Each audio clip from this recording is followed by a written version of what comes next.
She was on her knees in the dry grass, clutching a fence post like it was the only thing keeping her alive.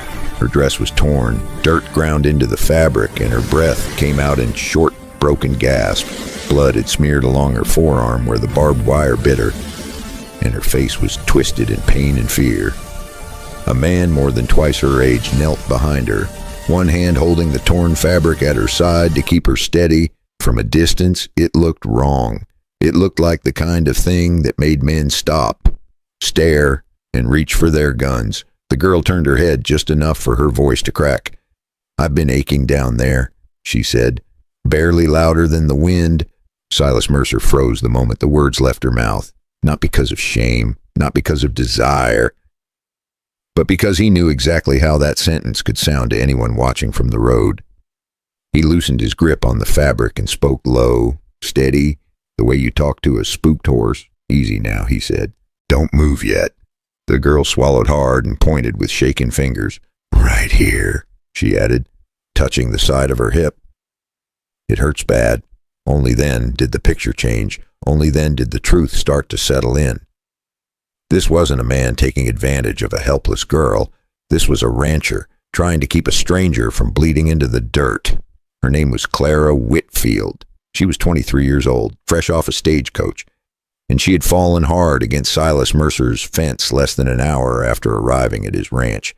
And the way she fell was the part that didn't sit right with him. The Arizona sun beat down without mercy. Summer out here didn't care about apologies or second chances. The grass was brittle, the ground packed like iron, and the barbed wire fence stretched on forever. Humming softly in the heat, Clara had tried to be useful. That was the first mistake.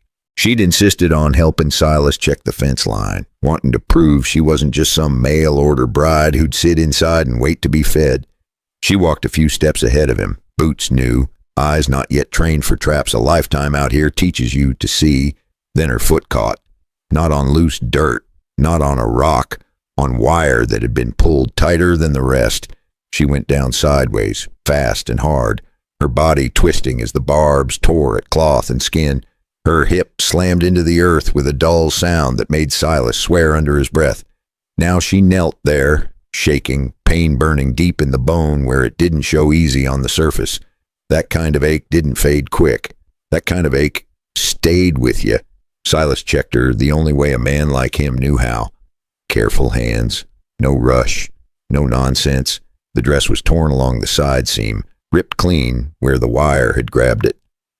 The skin beneath was already darkening, swelling under his fingers, a bad bruise at best, a cracked bone if luck had turned against her. He reached out to steady her, and that was the moment anyone watching could have gotten the wrong idea. And someone had been watching. Silas felt it before he saw it. That old prickle between the shoulders that doesn't come from pain or heat. The feeling you get when eyes are on you and they don't belong there. He glanced down the fence line toward the open land beyond his property. Nothing moved. No rider, no dust. But the wire at Clara's feet told a different story. This section didn't match the rest. The tension was wrong. Too tight. And there, half hidden by grass, was a fresh knot where the wire had been joined. New, careless. Silas's jaw set. This hadn't been an accident. He eased Clara away from the fence and helped her sit back on her heels. "You stay still," he said. "I'll get you some water." She nodded, teeth clenched, pride fighting pain. "I'm sorry," she whispered. "I didn't mean to cause trouble." He looked at her then. Really looked. She wasn't dressed like a woman trying to tempt fate.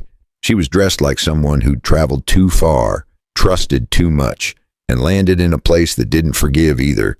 "You didn't cause this," Silas said. "Someone else did." He fetched his canteen and held it while she drank. Her hands trembled enough that water spilled down her chin. That was when he noticed the scrap of fabric caught on the barb. Not hers. Darker, heavier cloth, the kind men wore. Silas took it loose and folded it into his palm without a word. Out here, people didn't usually set traps for women. They set them to send messages. And this message had been aimed at him. Silas did not say it out loud, but his eyes moved the way a man reads a map. The knot in the wire was fresh. and the grass around it was crushed in one direction only. That meant whoever did it had stood on the outside of the fence, not the inside. Not a drifter passing through, not a hungry kid looking for work. Someone who knew exactly where Silas would walk, and exactly where a new bride would step without looking. Silas felt his stomach go cold, because that kind of planning was not meant to scare a girl. It was meant to make a man make a mistake. And out here, one mistake did not just cost pride, it cost blood. Silas looked down the fence line again, slower this time. A man who has been fooled once learns to count what is missing. He saw no fresh hoof prints near the post, which meant the watcher had been on foot.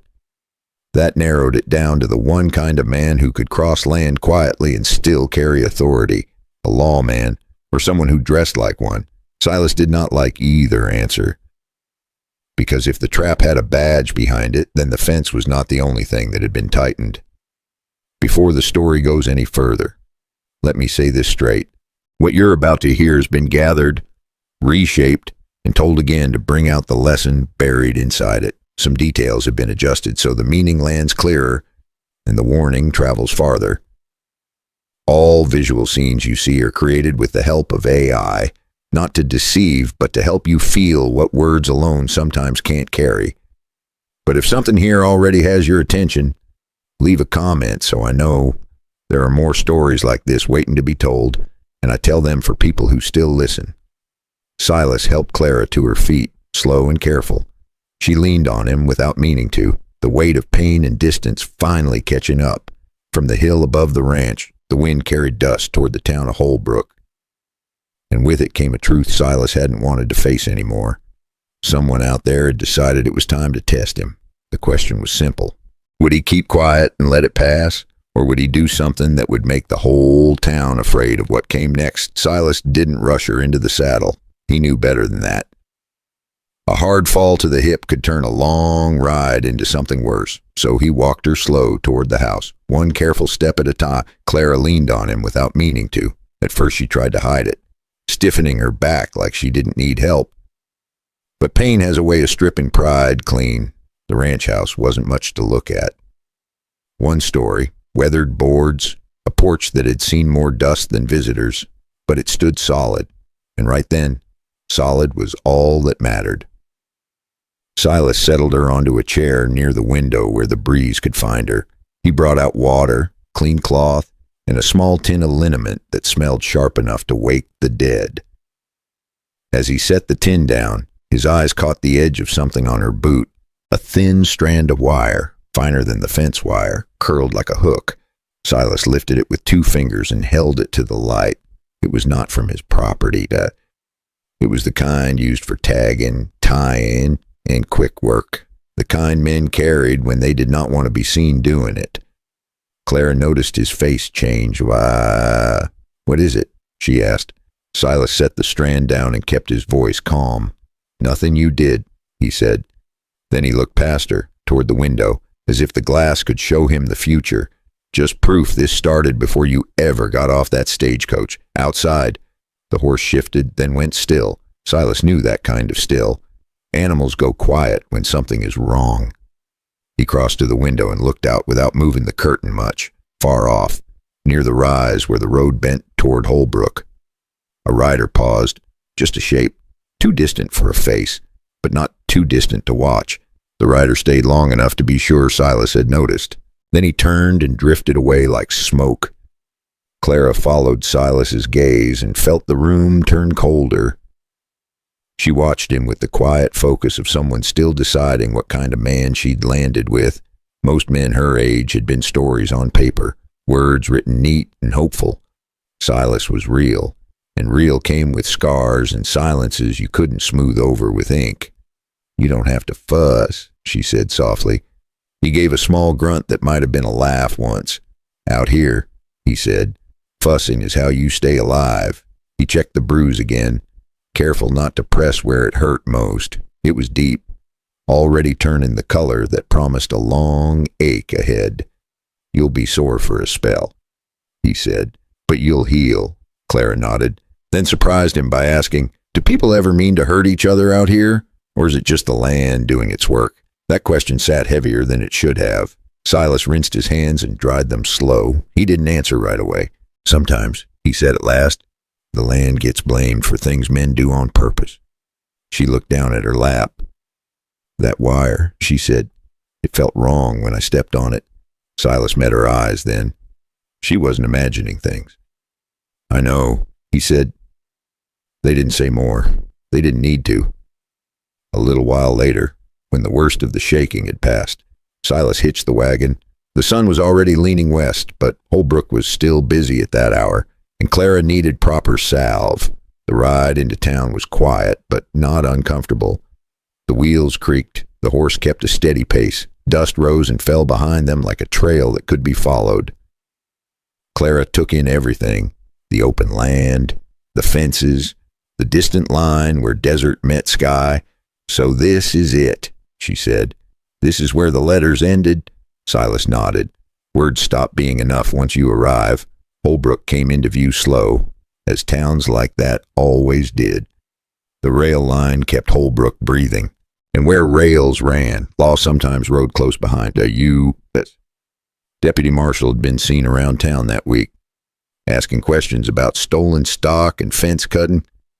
Most folks pretended not to notice, but everyone listened anyway. Few buildings, a wide street. People who looked like they were watching everything, even when they pretended not to. Eyes turned when they saw them, a gray-haired rancher and a young woman sitting stiff beside him. Some looks carried curiosity, some carried judgment.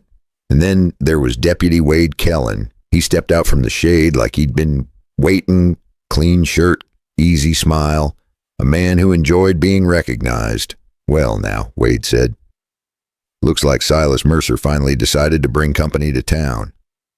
Clara shifted, uncomfortable. Silas stayed still. Just getting supplies, Silas said. Wade's eyes lingered a second too long on Clara. You all right, miss, she answered before Silas could. I took a fall. Wade chuckled like that explained everything. Land does that, he said. Silas watched him close. The deputy's boots were clean. Too clean for a man who claimed to walk patrol all day. They finished their business quick. Medicine, bandages, a few looks from folks who whispered once they thought no one was listening. On the way back to the wagon, Clara reached into her satchel. She hesitated, then pulled out a sealed envelope. I was told not to give you this until I was sure, she said. Silas took it but didn't open it yet. Sure of what? That you were the kind of man who wouldn't ask for something just because he could. He nodded once. That night, the ranch didn't sleep easy. Wind rattled the boards. The horse stamped once in the dark. And somewhere beyond the fence line, a rider passed slow enough to listen. Silas sat at the table with the envelope in front of him. He turned it once, then twice. Finally, he slid it into his pocket unopened. Some things were better faced when your hands were steady. Clara lay awake, staring at the ceiling, hip throbbing in time with her heartbeat. She knew then that coming west hadn't been an escape. It had been a choice, and choices, she was learning, carried weight. Before we move on, if you find yourself settling into this story, this is a good time to say it. If you want to hear more like this, consider subscribing. No rush, no pressure. Just a way to make sure the next story finds you when you're ready, and wherever you're listening from. Take a moment, maybe sip your tea or coffee if it's still early. Tell me what time it is where you are and where you're listening from, because this story is only just beginning. And the road ahead is rougher than it looks. Morning came dry and already hot, the kind of heat that made even the flies move slow. Silas was up before the sun cleared the low hills. Habit did that. So did worry. He stepped out onto the porch with a cup of coffee that had gone bitter long ago and looked toward the fence line. Nothing moved. That bothered him more than if something had. Claire woke to the sound of boots on wood. Her hip screamed when she swung her legs down, a deep ache that felt older than a single night. She bit down on it and stood anyway. Silas noticed. He always noticed. You stay put today, he said. No fence work, She gave him a look that said she had crossed half a country to not be told what she could not do, but she sat back down all the same. He took a slow walk along the fence by himself, not to fix anything, just to read it. A fence tells a story if you let it, where it sags, where it is too tight, where hands have been that do not belong. About 50 yards from where Clara fell, he found it again. The same careless knot, the same fresh scrape on the post, and boot prints, not ranch boots, city-made, hard soles, at least 3 men. Silas straightened and scanned the land, wide open, no cover worth mentioning. Whoever set the trap had not been hiding. They had been sending a message. By mid-morning, dust showed on the road. Riders, 4 of them. They did not come fast. They came like they had a right to be there. Silas waited by the fence, hands loose at his sides. No gun drawn, no hurry. The lead rider tipped his hat without warmth. "Morning," he said. Silas nodded. "Road runs past here," he said. "You missed it." The men laughed like this was friendly, like this was nothing. Horse threw a shoe. One said, "Thought we might water up." Silas looked past them, toward the trough. "You should keep riding." The laughter stopped. That was when the first man stepped too close, just enough to test. Silas did not swing wide. He stepped in, short, hard. The man went down choking on dust and surprise. The rest moved then, fast and sloppy. There was no dance to it, just weight and balance and knowing where to put your hands. One man grabbed Silas from behind and learned quick that age does not mean weak. An elbow found ribs, a heel found a foot. Clara watched from the porch, heart hammering. She saw one of the men circle wide, trying to get behind Silas. Her hip still burned, so she did not run. She grabbed a handful of gravel from a tin by the steps and flung it hard. It did not hit like a miracle shot. It stung eyes, made the man blink and turn his head, and that was all Silas needed. Silas drove him back into the fence post, wood and wire doing the work with him. Even so, a fist clipped Silas high on the shoulder, and his face tightened with real pain. He did not look like a young man winning. He looked like an older man surviving. Men on the ground, dust hanging in the air. Silas stood breathing heavy but steady. He rolled his shoulder once, and the wince told Clara this had a cost. He looked at Clara. Not angry, just serious. Go inside," he said. The men scrambled up. Pride hurt worse than bodies. The lead rider spat. "This land won't be yours long," he said. Silas stepped closer until the man could smell him. "You tell whoever sent you," Silas said. "That next time I won't be this patient." They rode off hard. Silas walked the fence again once they were gone. One of the men had dropped something, a small metal clamp, scuffed and bent, not ranch gear. Railroad issue. He had seen the same hardware on rail crews outside town. Silas turned it over in his hand, jaw tight. This was bigger than he hoped. Clara came out slow, leaning on the door frame. "You didn't start that," she said. "No," Silas said, "but it started now." She reached into her pocket and pulled out the scrap of fabric she'd taken from the wire the day before. She held it up.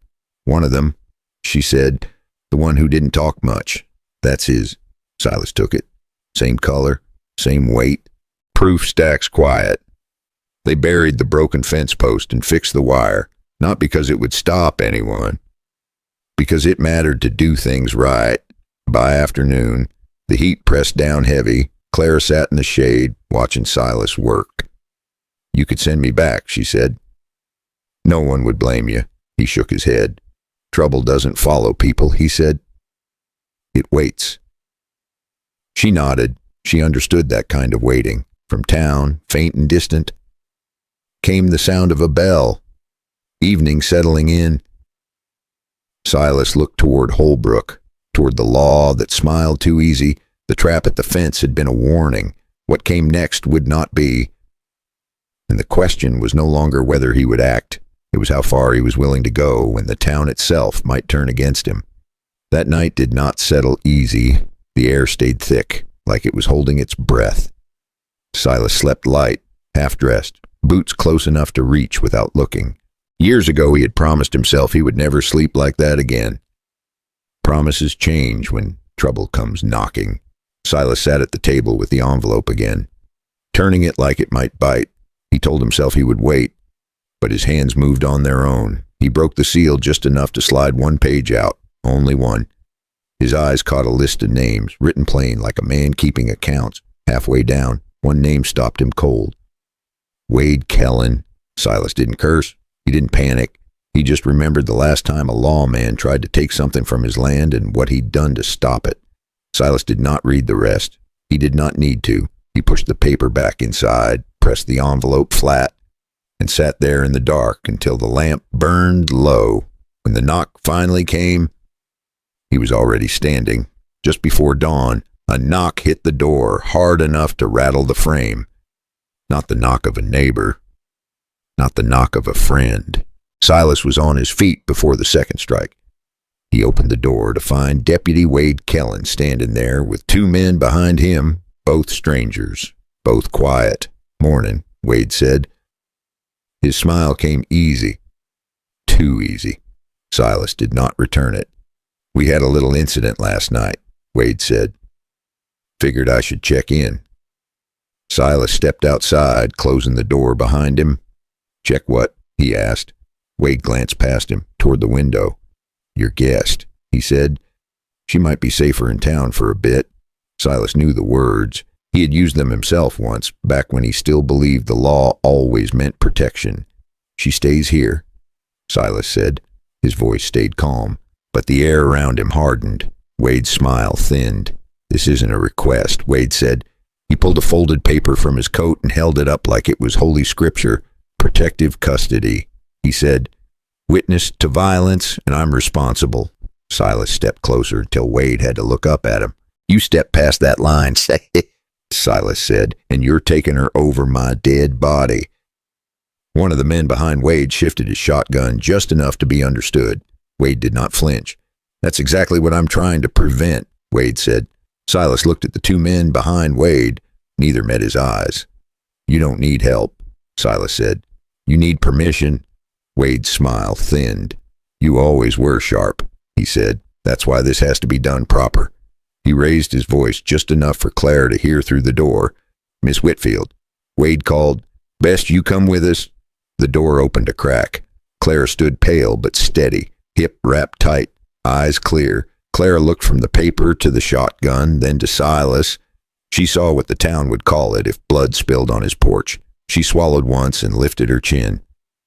"I'll go," she said. "But mark my words, Deputy, I'll be telling what I know and what I've seen to anyone who'll listen. Not because I trust him," she added, eyes on Wade, "but because I won't have men dying over me today." Silas's jaw worked like he was chewing on something bitter. He gave a single tight nod, the kind that says I understand, but I don't accept it. Wade nodded like a man who had just won a small bet. "Neither do we," he said. "They took her without touching her." That was the trick of it. Everything looked clean, lawful. Silas watched the wagon roll away until the dust settled. Then he stood there a long time after. By midday, the town knew. People always did. They knew Clara had been taken in for her own good. They knew Silas had fought men at his fence. They knew something was shifting, and most of them did not like it. Silas rode into Holbrook slow. No hurry, no gun on display. He tied his horse in front of the main street and walked straight to the center of town, to the post where notices went up. Lost stock. Church meetings? Warnings no one read until it was too late. People watched from doorways, from windows, from behind barrels and counters. Silas carried the bent wire clamp in one hand, the scrap of cloth in the other. He did not shout. He did not threaten. He drove a nail into the post and hung the clamp where everyone could see it. Then the cloth. "This was cut," he said, voice carrying without effort. "This was tied wrong." A few men shifted. A few women looked away. Silas continued. "This is how traps get set," he said. "Not by accidents, by hands." Someone muttered that it was none of his business. Silas turned slowly.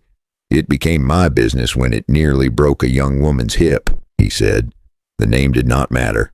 Everyone knew who he meant. He stepped back, letting the objects speak for themselves. That was the moment fear crept in.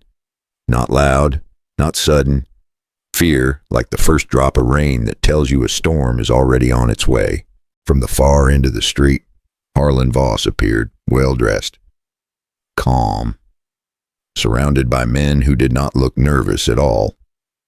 "Silas," Voss said, spreading his hands and making a show. Silas met his eyes. "I'm making a point," he said. Voss smiled for the crowd. "Land disputes happen," he said. "Fences get adjusted, water gets shared. Not like this," Silas said. Voss stepped closer. "You're a smart man," he said quietly. "Smart enough to know when to stop." Silas did not answer.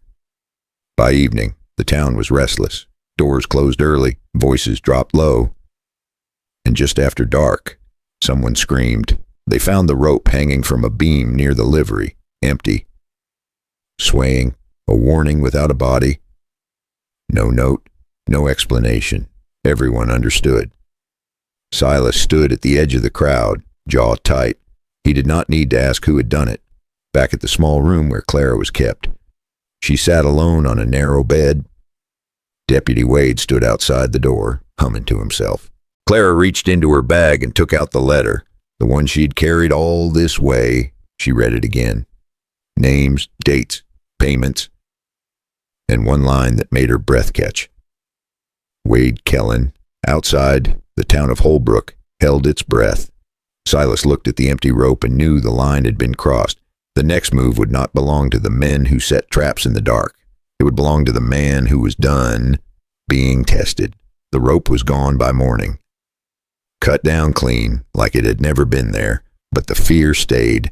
Silas rode out before the sun climbed high. He did not tell anyone where he was going. Men who explain themselves too much rarely get anything done. The trail toward the high ground was dry and narrow. This time of year, water meant everything, and anyone who controlled it controlled the land around it. Silas knew the place, a shallow basin tucked against the edge of the painted desert. Not much to look at unless you were thirsty. He reached the rise just after noon. That was when he saw the new fence. Fresh post. Wire pulled tight. Too tight. A man sat his horse near the gate, rifle resting easy across his lap. Another stood in the shade of a rock outcrop. They were not nervous. That told Silas more than words ever could. He stopped where they could see him plain. Hands low, posture calm. "This water doesn't belong to you," Silas said. One of the men smiled. "It does today." Silas did not argue. He stepped back and waited. People like this always talked eventually. "Rail lines moving," the man went on. "Cattle contracts are coming with it." Silas nodded once. "That fit? You choke the small ranches," Silas said. "And there's more grass for you." The man shrugged. "World works how it works." Silas turned his horse and left. No threat, no show.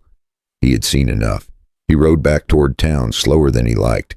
His shoulder burned where a fist had caught him wrong days before. Age made itself known in small ways like that. Halfway back, he spotted the wagon pulled off near a stand of scrub. He knew it before he reached it. Clara sat inside, hands folded, jaw set. Deputy Wade stood nearby, talking too easy. Silas dismounted. "You done with her?" he asked. Wade smiled. "Just keeping her safe." Clara met Silas's eyes. She gave a small nod. That was enough. They didn't argue. Wade waved them on like this was a courtesy. He did it because the town was watching now, and even a crooked deputy had to look clean in daylight. They rode together without speaking for a long stretch. The sun leaned west. The land went quiet. "You saw it," Claire said at last. "I did." "They're taking the water." "Yes." She pressed her lips together. "And if they take that, the rest follows." Silas glanced at her. She was young, but she was not blind. They stopped at the edge of a dry wash. Silas helped her down. Her hips still ached, but she moved steadier now. He handed her the canteen. "You don't have to stay," he said. She drank, wiped her mouth, and handed it back. "I didn't come all this way to run," she said. That settled it. They moved back toward the water as the light faded. Not to fight, not yet. They crept close enough to see the men change shifts, to count rifles, to learn habits. A shout broke the quiet. Someone spotted them. A shot cracked the air. TT. High. Warning. Silas shoved Clara down behind a rock and returned fire once. Not to hit. Just to say he could. The men scattered, cursing. They pulled back fast. Too fast to be brave. They did not chase. By the time they reached the ranch, night had settled thick.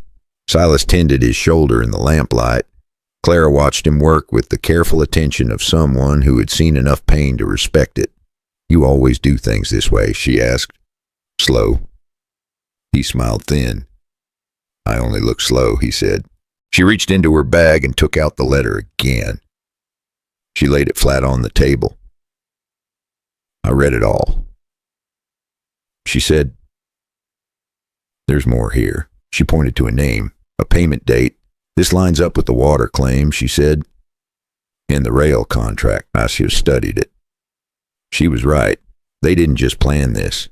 He said, "They timed it." She nodded. "They counted on people being tired," she said, "and scared." Silas leaned back in his chair. The room creaked with him. He had tried being quiet.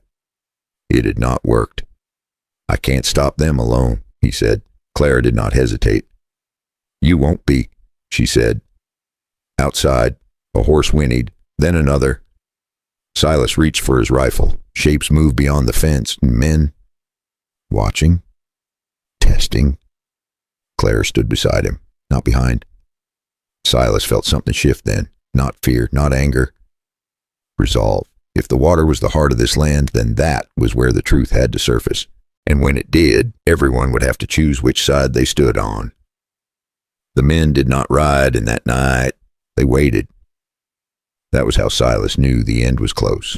Men who believe they own the land always wait for you to blink first. Morning came quiet. Too quiet. Silas stood on the porch with Clara beside him, both of them watching the road like it might answer a question neither had spoken out loud. She did not lean on him this time. She stood on her own. "You ready?" he asked. She nodded. "As I will ever be." They rode into Holbrook together. Not fast, not hiding. People saw them coming and stepped aside, some out of fear, some out of respect, most out of habit. The truth has weight when it finally shows up, but it does not always get welcomed. Silas laid the letter out on the counter of the general store where folks could see it. Names, dates, payments, and the rail clamp beside it like a nail in a coffin. Some people leaned in. Some people shook their heads like they had seen too many promises die. A couple of men muttered that Silas was stirring trouble for attention. Silas let them talk. He had learned a long time ago that pride is loud and proof is quiet. Then Clara stepped forward and placed the scrap of cloth beside the clamp. She held up Wade's coat sleeve as he arrived. And the town saw the match in color and weave without needing a lecture. Deputy Wade tried to laugh it off, but his laugh sounded thin. He reached for the paper like he could snatch the truth back into his pocket. That was when the store owner blocked him. Not brave, just tired. Wade's eyes flashed, and his hand drifted toward his holster. Silas did not draw. He simply shifted his stance, and the room felt the difference. Outside, boots hit the boardwalk fast. Harlan Voss's men were coming, not to debate, but to erase. A bottle smashed somewhere in the street, and the sharp smell of lamp oil rolled in with the dust. They were going to burn the evidence and call it an accident, the same way they'd called Clara's fall an accident. But the railman had been watching this town all week, same as the rumor said. The U.S. Deputy Marshal stepped in from the doorway, badge plain, voice quiet. And that quiet hit harder than shouting. Wade stopped moving. Voss tried to smile like it was all business. But business does not smell like lamp oil and fear. When one of Voss's men raised a rifle outside, a single shot cracked from the street, high and clean, and that rifle hit the dirt. No gore, no glory, just a lesson that the game had changed. By the time the sun dropped low, the water gate was not opened by one hero. It was opened by 3 ranchers and 2 town men who had finally decided they were done being afraid. The water ran again, not because the world turned kind, but because enough people chose to stand where it counted. People lingered in the street that night, talking low, laughing a little. Fear does not vanish, but it loosens its grip when someone stands up to it. Later, back at the ranch, Silas and Clara fixed the fence where she'd fallen. They replaced the wire with care, not too tight, not careless. That mattered. "I think this is where it started," she said. Silas nodded. "And where it ends." They stood there for a long moment, watching the sun slide down over the land. No rush. That night, the house felt different. Not full, just right.